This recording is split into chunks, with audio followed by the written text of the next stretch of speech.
gaila, kad šį kartą prizus mūsų svečiai Jama. Ir iš tikrųjų labai aišku, ar Latvijos jau ten atleido gazo pedalą. Šiaip Airida buvo gerokai greitesnė, 46 sekundės dalis. Tas falstartas buvo 0,05 sekundės.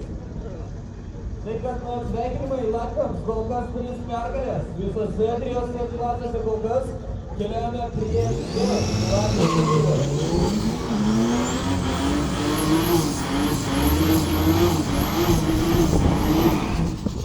Žiauru, ką čia išdarinėja šis trečios serijos BMW, kova dėl trečiosios vietos. Almantas Nybas, BMW 3 litrai turbo dizelis, prieš Henriką Kigolį, Audi 84, 2.2 turbo. Vyrukai iš propasės, jūs ruošiatės jums važiavimas? Ruošiamės greituoju būdu, nes tikrai gali būti sriubos iš dangaus. Ir tai turi būti Beniušis prieš... Mindaugas Beniušis pro klasę turėtų važiuoti prieš Jevgenijį Sličko su Audi S9.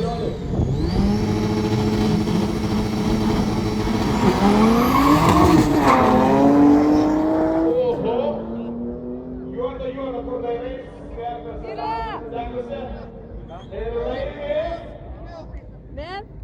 Tas juodas.